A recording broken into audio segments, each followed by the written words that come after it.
احل لك المشكله بتاعت دراع المارشاليه النهارده. الصباع بتاع المارشاليه اللي هو بتيجي تدوس عليه المارشاليه بيطلع معاك، وبتدوس عليه المارشاليه بيرجع. تمام. اللي هو الزغاد بتاع المارشاليه دوت، لما بيكون عندك زغاد المارشاليه بايظ او مفيش فيه السوسته بتاعته ان هي بتشتغل معاك عشان اعرف ارفع المارشاليه وارفع وانزل المارشاليه، وخصوصا برضه في فرامل اليد، يعني الاثنين ممكن في فرامل اليد برضه اللي هي بتاع المكن الحديث اللي هو في الجنب. تمام. ودراع المارشاليه معاك. طب المشكله دي ان ايه؟ هوريك دلوقتي ازاي الصباع يبقى شغال كويس والسوسته معاك بترد، وازاي الصباع لما بيكون بايظ وتعالجه ازاي، وازاي تعالجها لو هي عندك المشكله ديت. خليك معايا ركز. ده دراع مارشاليه جديد اهوت. تمام. هنفك البلاستر بتاعه واوريه لك دلوقتي. لما يكون السوسته بتاعت المارشاليه عندك كويسه، تمام، ازاي الصباع يبقى شغال، وازاي الصباع يبقى في تقل في الحركه او ما بيشتغلش معاك كويس. ده دراع المارشاليه جديد خالص اهوت، لسه احنا فاتحينه من الكيس قدام منك. لو بصيت على الصباع بتاع المارشاليه من هنا هتلاقي السوسته بتاعته، بص، بتدوس عليه وتسيب بيرد. طب يعني بمعنى ان انا بص رفعت المارشاليه، الصباع عندي اهو في سوسته، بنزل المارشاليه بص اهو. طب انا لو رفعت المارشاليه بص وانت بترفع، بيبقى الصباع زي كده. بعد ما بترفع خالص بياخد السوسته بتاعته، وبيبقى في سوسته عشان اعرف ادوس عليها من هنا الصباع ده يتحرك معايا، يبدا يعمل عمليه وسعان او فتحان على السنه بتاعتها عشان ينزل معايا لتحت. يبقى لازم المارشاليه يكون فيه السوسته بتاعته دي. تمام كده؟ طيب اللي هي ماهاش موجوده هنا خالص اهي، لو عملت كده بص اهي ماهاش موجوده خالص، سايبه على سبت الدراع، بص بينزل لتحت. طب اعالج المشكله دي ازاي؟ خليك بقى وركز معايا عشان اوريك تعالجها ازاي. اول حاجه تعملها بتجيب الدراع المارشاليه بتاعك بتحله بره خالص، بتحل المسمار اللي هو الصليبه اللي زي ده كده. تمام. وبعد كده بتسحب اللي هي الزونيطه او الجلده بتاعه الصباع اللي بتركب عليه. ماشي. وتاني حاجه بيبقى عندك الصباع هنا كده سب. لو ركزت معايا بقى كده واحده واحده، تعالى كده بعد اذنك اوريك حاجه كده. طبعا احنا هنشيل البلاستر ده خالص عشان خاطر نوريك الليله كلها تبقى قدام منك على الطبيعه عشان تعرف تتعامل معاها كويس.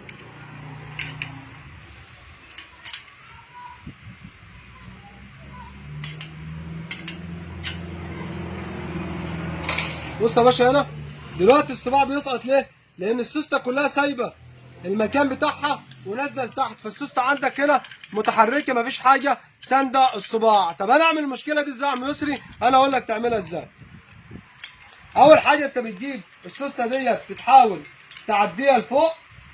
تمام. من هنا كده. طب لو انا مش عارف اعمل الكلام ده كله، انا اقول لك بقى تعالى، في تيله عندك في الجنب اهي، والزغاد اللي ماسك الحته ديت بتطلع التيله دي بالراحه كده اهيت، بتشيلها وبعدين بتطلع البنز اللي هو اللي ماسك التيله، وبعد كده بتشد الصباع بتاعك لبره بنفس الوضع ده. طب انا عايز اطلع الصباع ده بره خالص يا عم يسري، بتطلع الصباع عادي، بتجيب الحته بتاعتك اهيت وبتلفها لبره زي كده. تمام. وبتطلع منها الحته اللي انت عايز تزودها ديت وبتطلعها بتشيلها بره. طب انا عايز اعمل بس الصباع، بتجيب السوسته بتاعتك اهي، حاول تعدي السوسته من على التيش بتاعها زي كده اهي، بجيب السوسته بره خالص على بوز الصباع. طب المشكله عندي هنا اللي بتخلي الصباع يطر او ما بيعملش عمليه السوسته، لان في عندي هنا زنبتين في دراع المارشاليه هما تلتين اتنين، التلتين الاتنين دول هما طالعين مفتوحين الاتنين، فالسوسته بتنزل بتسقط. دول وظيفتهم ان انا بعملهم زي كده بالظبط، بدوس عليها لتحت بقفلها نفس الوضع ده كده. تمام. نفس اللي انت شايفه دي كده بالظبط، والتانيه نفس النظام، لو بصيت هتلاقيها بارزه لبره، بروح انا برضو قافلها لتحت كده. ليه بقى انا قفلتهم لتحت؟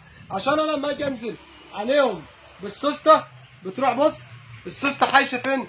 حايشه فيهم الاثنين اهو، تبدا السوسته تحوش على السنتين اللي انا تنيتهم عشان تعمل معايا سوسته.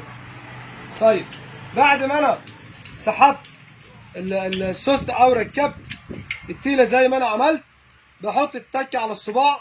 طبعا عدد السوسته بتخش معايا، وبجيب الزغات بتاعي تاني، بركب البنز اهو، وبحط التيله بتاعتي وبتيل الصباع. انا ماشي معاك خطوه بخطوه عشان لو انت عايز او المشكله دي عندك في مكانتك وعايز تحلها، تبدا تحلها لوحدك من غير ما تلجا ان انت تيجي ليا او تروح لميكانيكي بتاعك.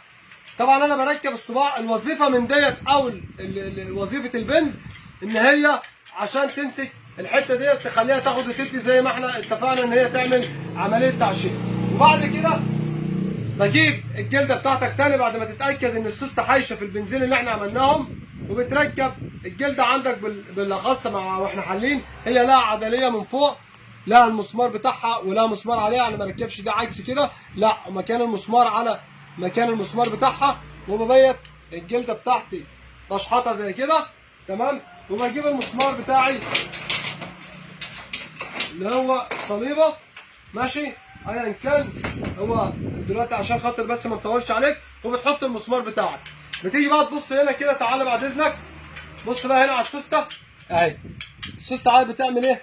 عدد بتنطر اهي اهي، عاد فيها سوسته تدك عليها وتسيب. بص عدد بتنطر لوحدها، تقلب الدراع يمين تقلب الدراع شمال، ما عادش بتنزل لان عاد فيها السوسته بتاعتها. عشان كانت المشكله في الدبانتين اللي هم بتوع دراع المارشاليه اللي هم المفروض السوسته بتنزل عليهم، دول كانوا مفتوحين، السوسته سقطت من عليهم. ما عادش في السوسته اللي بتعمل معاك الرده بتاعه السلك. يعني بص انا بدوس واسيب، هي عدد بتعمل لوحدها. لو بصيت على الدراع هنا بص اهو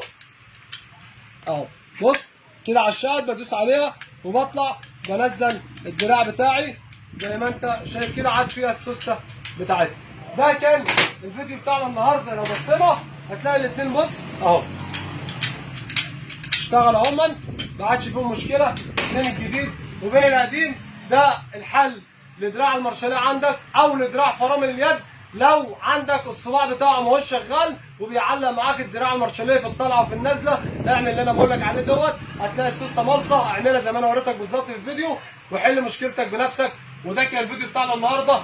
وليس امرا لايك للفيديو لو عجبك، وما تنساش المشاركه في القناه او تفعيل الجرس عشان يوصلك كل جديد. الناس اللي بتقول لك انا ما بوصليش الفيديوهات بتاعتك على طول يا عم يسري او ما بشوفكش ليه على طول بتنزل عندي، عشان انت ما انتش مفعل الجرس او ما بتدوسش لايك للفيديو او مش عامل مشاركه عندي، فهو ده اللي ما بيوصلكش الا بظروفها ان انت على الفيديوهات او لازم تبحث على الفيديو. السلام عليكم ورحمه الله وبركاته.